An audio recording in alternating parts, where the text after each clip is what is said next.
அன்பான உலகத்தில் உள்ள அனைத்து மக்களுக்கும் வணக்கம். இன்று நாம் பார்க்கக்கூடிய செய்தியானது, தேவன் 12 அப்போஸ்தலர்களை கொடுத்தார். அதாவது இயேசு கிறிஸ்துவினுடைய சீடர்களான 12 அப்போஸ்தலர்களை கொடுத்தார். அவர்கள் அனைவருமே இயேசு கிறிஸ்துவின் கட்டளைக்கு, வார்த்தைக்கு கீழ்ப்படிந்தார்கள். ஆனால் இன்று இருக்கிறவர்களோ, இன்று ஊழியக்காரர் என்று சொல்லிக்கொண்டு திரிகிற, பாஸ்டர் என்று சொல்லிக்கொண்டு திரிகிற, போதகர் என்று சொல்லிக்கொண்டு திரிகிற இவர்கள், வேதத்தின்படி இவர்கள் நடப்பது கிடையாது. அவர்கள் எப்படி இருக்க வேண்டும்? ஒரு ஊழியக்காரர் எப்படி இருக்க வேண்டும்? அல்லது ஒரு போதகர் எப்படி இருக்க வேண்டும் என்று தேவன் கூறுகிறார் பாருங்கள். பாருங்கள், தீத்து தீத்து 1ஆம் அதிகாரம் 6ஆம் வசனம் பாருங்கள். 6ஆம் வசனம் முதல் 11 வசனங்கள், 6ஆம் வசனம் முதல் 11 வசனங்கள் முடிய உள்ள வசனங்கள் என்ன சொல்லுகிறது? ஒரு ஊழியக்காரன் எப்படி இருக்க வேண்டும்? ஒரு போதகர் எப்படி இருக்க வேண்டும் என்று அழகாக, அற்புதமாக என் தேவன் சொல்லுகிறார் பாருங்கள். குற்றம் படாதவனும் ஒரே மனைவியுடைய புருஷனும். அந்த ஊழியக்காரன் மேல் குற்றமே வரக்கூடாது. இவர்கள் பொய் கூறுகிறார் என்று அநேக பேர் சொல்கிறார்கள். ஒரு ஊழியக்காரனை பார்த்து, பொய் சொல்றத பார்த்து, நீ பொய் சொல்றத தானே உன்ன சொல்றாங்க. என்ன பண்ணக்கூடாது? பொய் சொல்லவே கூடாது. உன் மேல குற்றம் சாட்டப்படணும்னா எந்த குற்றமும் வரக்கூடாது. உத்தமமான மனிதனாக இருக்க வேண்டும். எல்லா விஷயத்திலும் தேவன் சொல்வதை கேட்டு நடக்க வேண்டும். அப்படி நீங்கள் நடந்தாதான் உங்களை பார்த்து மற்றவர்கள் குற்றம் சாட்டாமல் இருப்பார்கள். ஒரே மனைவியா இருக்கணும். அநேக போதகர்கள், ஊழியக்காரர் என்று சொல்லிக்கொண்டு திரிகிற இவர்கள் பல மனைவிகளை வைத்துக் கொள்கிறார்கள். பல பெண்களை ஏமாற்றுகிறார்கள். இப்படி இருக்கலாமா? ஒரே மனைவியுடையவனாக இருக்க வேண்டும். ஒரே மனைவியை மட்டும் நீ நேசிக்க வேண்டும். அதை விட்டுவிட்டு அங்கே ஆலயத்துக்கு வருகிற அனைவரையும் மேலும் ஆசைப்படுவது, பெண்கள் மேல் ஆசைப்படுவது, இப்படியான அநேக காரியங்களை செய்து கொண்டு திரிகிற அவர்கள் அனைவரையும் தேவன் நிச்சயமாக தண்டிப்பார் என்று உங்களுக்கு கட்டளையிடுகிறேன். நல்ல முறையில் புரிந்து கொள்ளுங்கள். துன்மார்க்கர் என்றும் அடங்காதவர்கள் என்றும் பேரெடுக்காத விசுவாசமுள்ள பிள்ளைகளை உடையவனுமாகிய ஒருவன் இருந்தால் அவனையே ஏற்படுத்தலாம். பாருங்க, அடங்காத இருக்கக்கூடாது, விசுவாசமுள்ள பிள்ளையா இருக்கணும். ஒரு ஊழியக்காரர், ஒரு போதகர் தேவனுக்கு விசுவாசமுள்ள பிள்ளையாக இருக்க வேண்டும் என்று தேவன் கூறுகிறார். அதை விட்டுவிட்டு தங்கள் சிந்தையில் படி நடப்பது, தேவனுக்கு பிரியமில்லாத செயல்களை செய்து கொண்டு மக்களையும் ஏமாற்றுவது, தேவனுக்கு தேவையில்லாம துன்பத்தை தருவது. உங்களால், இந்த ஊழியக்காரர் என்று சொல்லிக்கொண்டு திரிகிற உங்களால் தேவனுக்கு கெடுதல் உண்டாகிறது. நீங்கள் கெட்ட பேர் எடுப்பதால் தேவனுக்கு நீங்கள் கெட்ட பேரை எடுத்து கொடுத்து கொண்டிருக்கிறீர்கள் என்று புரிந்து கொள்ளுங்கள். உங்களால் தேவனுக்கு கெட்ட பேர் என்று உங்களுக்கு புரியவில்லையா? நீங்கள் பொய் கூறுவதால், ஏமாற்றுவதால், பணத்திற்காக அனைத்தும் செய்கிறீர்கள். பணம் பணம் பணம் என்று ஓடிக்கொண்டிருக்கிறீர்கள். பணத்தை நீங்கள் சாகும்போது பணம் உங்கள் கூட வரப்போது உங்களுக்கு புரியவில்லையா? பணத்திற்காக அலையாதீர்கள் ஊழியக்காரரே, போதகரே.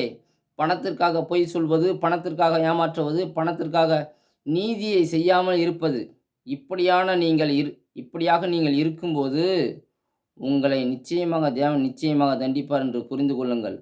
பணத்திற்காக அநேக பேர்கள் தேவனுக்கு பிரியமில்லாமல் செய்து கொண்டிருக்கிறீர்கள். வேதம் உங்களுக்கு உரைத்து கூறுகிறது, நன்றாக புரிந்து கொள்ளுங்கள். ஏனெனில் கண்காணியானவன், நல்ல முறையில் பாருங்கள், நீங்கள் மாடுகளை மேய்க்கப் போகிறீர்கள். ஆடு என்று யாரை சொல்கிறேன் என்றால், மனிதர்களை நீங்கள் மேய்க்கப் போகிறீர்கள். அப்படியென்றால், ஒரு மேய்ப்பன் எப்படி இருக்க வேண்டும் என்று தேவன் கூறுகிறார் என்று பாருங்கள். கண்காணியானவன் தேவனுடைய உக்கிரக்காரனுக்கேற்ற விதமாய் குற்றம் சாட்டப்படாதவனும், தன் இஷ்டப்படி செய்யாதவனும். பாருங்கள், இங்கே உள்ள ஊழியக்காரர்கள் தன் இஷ்டப்படி மட்டுமே செய்கிறார்கள். தேவனுக்கு பிரியமில்லாத செயல்களை செய்து கொண்டு தேவனையும் துன்பப்படுத்துவது, இங்கே உள்ள மக்களிடத்திலும் கெட்ட பெயரை எடுத்துக்கொண்டு திரிகிறார்கள். நன்றாக உங்களுக்கு புரிகிறதா? பாருங்கள், குற்றம் சாட்டப்படாதவனும் தன் இஷ்டப்படி செய்யக்கூடாது. தேவன் என்ன சொல்றாரோ அதை மட்டும்தான் செய்யணும். அதை விட்டுட்டு நானும் போதகர் என்று தெரிந்து கொண்டு மக்களுக்கு விரோதமாக உலகம் முழுவதுமே அநேகம் ஊழியக்காரர்கள், போதகர்கள் செய்து கொண்டு திரிகிறார்கள். மக்களுக்கு விரோதமாக, தேவனுக்கு விரோதமாக பொய்யை கூறிக்கொண்டு ஏமாற்றுவது, எல்லாமே பணத்துக்காக. பணம் பணம் பணம் என்று ஓடுகிற நீங்கள் நிச்சயமாக தேவனால் தண்டிக்கப்படுவீர்கள் என்று நான் உங்களுக்கு உரைத்து கூறுகிறேன். தன் இஷ்டப்படி செய்யக்கூடாது. முட்கோபம் இல்லாதவனும், கோபமே உனக்கு வரக்கூடாது. ஆனால் இங்கே உள்ள அநேக பாஸ்டர்கள் கெட்ட வார்த்தை பேசுகிறார்கள். அவரை மற்றவர்கள் பேச விட்டு வேடிக்கை பார்ப்பது. பாருங்கள், கோபமே வரக்கூடாது உனக்கு எந்த காரணத்தை கொண்டும். இயேசு கிறிஸ்து கோபப்பட்டார். இப்படி மதுபான பிரியமில்லாதவனும், பாருங்கள், அநேக போதகர்கள் மதுபானத்தை, வெளிநாட்டிலும் சரிதான், இங்கேயும் சரிதான், அநேக பேர்கள் மதுபானத்தை அறிந்து கொண்டு தேவனுக்கு விரோதமாக பாவத்தை செய்து கொண்டு திரிகிறார்கள். உலகம் முழுவதுமே அநேக போதகர் என்று சொல்லிக் கொண்டு திரிகிற இவர்கள் மதுபானத்துக்கு அடிமைகளாகத்தான் இருக்கிறார்கள். பாருங்கள், தேவனுக்கு மதுபானம் சுத்தமாக பிடிக்காது. அப்படி இழிவான ஆதாயத்தை இச்சியாதவனும், பாருங்கள், உலகம் முழுவதுமே நான் போதகர் என்று தெரிந்து கொண்டிருக்கின்ற இவர்கள் பணத்திற்காக அநேக இழிவான காரியங்களை செய்து கொண்டு திரிகிறார்கள். அந்நியரை உபதரிசிக்கிறவனும், அந்நியரை உன்னுடைய எதிரியாக இருந்தாலும் சரிதான், என்ன பண்ண, அவனுக்கு உபசரிக்கணும். ஆனால் இங்கே உள்ள அப்படியெல்லாம் இல்லை. பக்கத்தில் சண்டை போனாலும் சரிதான், அவனோட பேசுகிறதே கிடையாது. அநேக பாஸ்டர், அநேக ஊழியக்காரர், அநேக போதகர்கள் பக்கத்தில் சண்டை, பக்கத்து வீட்டில் கூட சண்டை வந்துடும், அவங்கள்ட்ட பேசுகிறதே கிடையாதுச்சு. நானே பார்த்துருக்கேன். இப்படியான காரியங்கள் நீங்கள் ஒருபோதுமே செய்யக்கூடாது. பாருங்க, பிரியமுள்ளவனும் அந்நியரை என்ன பண்ண உபதேசிக்கணும். நல்லோர் மேல் பிரியமுள்ளவனும் தெளிந்த புத்தியுள்ளவனும் நீதிமானும். நல்லா முறையில் பாஞ்சுக்கும். இங்கே நீதிமானாக செயல்பட சொல்கிறார் தேவன். ஆனால் அநேக ஊழியக்காரர்கள் என்ன பண்ணுறாங்க, பணம் கொடுத்தா போதும், நான் அவன்கிட்ட போய் பேசிடுவேன். பணம் கொடுத்தா இவனுக்காக நான் அதை செய்வேன். பணம் கொடுத்தா என் சபைக்கு வருகிற அனைவரையும் உங்களுக்கு ஓட்டு போட சொல்லிடுறேன். இப்படியான செயல்படுறது. பணம் கொடுங்க, நான் பணத்தை வாங்கிட்டு என்ன பண்ணுவேன், எல்லாத்தையும் செஞ்சுருவேன் அப்படின்னு என்ன பண்ணுறாரு. பணத்துக்காக ஒரு நீதிமான செயல்படுறது கிடையாது. இவன் பணம் கொடுத்தா இவனுக்காக பேசுறது, அவன் பணம் கொடுத்தா அவனுக்காக பேசுறது. இங்கே பணம் இல்லாதவனுக்கு சாதகமாக செயல்படுவதே கிடையாது. நல்ல முறையில் உங்களுக்கு புரிகிறதா? நீதிமானும் பரிசுத்தவானும் இச்சையடக்கம் உள்ளவனும் இருக்கணும். இச்சையடக்கம் என்று சொன்னால் உங்களுக்கு புரிகிறதா? உன் மனைவியை தவிர மற்ற மனைவி மீது நீங்கள் ஆசையே படக்கூடாது. மற்ற பிள்ளைகளை மீது, மற்ற பெண்களை மீது ஆசைப்பட. ஆனால் அநேக பாஸ்டர்மார்கள், அநேக ஊழியக்காரர்கள், அநேக போதகர்கள் தன் மனைவியை மட்டுமே நேசிப்பது கிடையாது, அடுத்த மனைவியையும் நேசிப்பது, அடுத்த பெண்களையும் நேசிப்பது, இப்படியான அநேக காரியங்களை செய்து கொண்டு திரிகின்ற உங்களை தேவன் நிச்சயமாக தண்டிப்பார். உங்களுக்கு கடுமையான தண்டனை கிடைக்கும். பொறுமையான சின்ன தண்டனை நிச்சயமாக உங்களுக்கு கிடைக்காது. கடுமையான தண்டனை உங்களுக்கு கிடைக்கும் என்று தேவன் உங்களுக்கு உரைத்து கூற சொன்னார். நான் கூறிவிட்டேன்.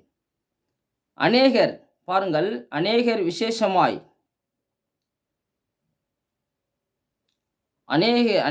விசேஷமாய் விருத்த சேதனமுள்ளவர்கள், அடங்காதவர்களும், வீண் பேச்சுக்காரரும், மனதை மயக்கியவர்களுமாய் இருக்கிறார்கள்.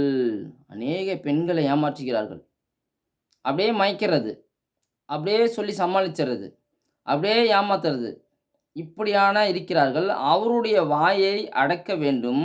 அவர்கள் இழிவான ஆதாயத்திற்காக தகாதவைகளை உபதேசித்து முழு குடும்பங்களையும் கவிழ்த்து போடுகிறார்கள். தெரியுதா உங்களுக்கு? இவர்கள் என்ன பண்ணுமா? இவர்களுக்கு வீண் பேச்சுக்காரரும், மனதை மயக்கிறவர்களுமா இருக்கிறாங்க. அவருடைய வாயை என்ன பண்ண வாயை ஃபர்ஸ்ட் முதல்ல அடக்க வேண்டும். அவர்கள் இழிவான ஆதாயத்துக்காக தகாதவைகளை உபதேசிக்கிறாங்க. வேதத்தில் இல்லாதவைகளை என்ன பண்றாங்க? உபதேசிக்கிறாங்க.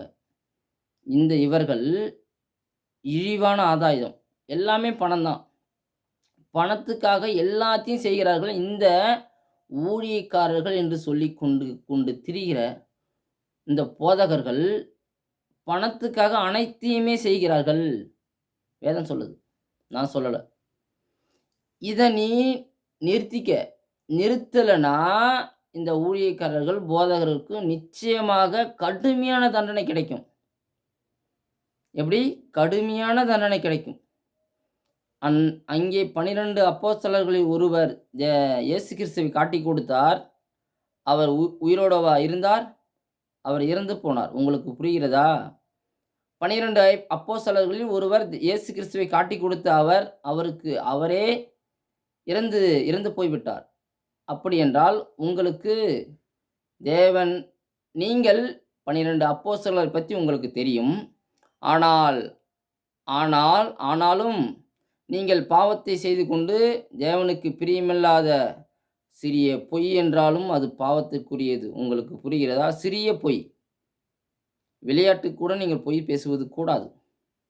இப்படியாக செய்து திரிகின்ற நீங்கள் நிச்சயமாக தேவனால் கடுமையான முறையில் தண்டிக்கப்படுவீர்கள் என்று உணர்ந்து கொள்ளுங்கள். இனிமேலாவது நீங்கள் பாவத்தை செய்யாமல் தேவனுக்கு பிரியமான காரியத்தை செய்ய வேண்டும் என்று தேவன் விரும்புகிறார். இனிமேலும் நீங்கள் தேவனால் நிச்சயமாக தண்டிக்கப்பட வேண்டும் என்று நீங்கள் விரும்பினால் பாவத்தை செய்து கொண்டு திரியுங்கள். தேவனால் தண்டிக்கப்படக்கூடாது என்று விரும்பினால் பாவத்திலிருந்து தயவு செய்து விட்டுவிடுங்கள். அதை விட்டுவிட்டு தேவனுக்கு பிரியமான காரியங்களை செய்ய வேண்டும் என்று தேவன் உங்களை கேட்டுக்கொள்கிறார். நன்றி.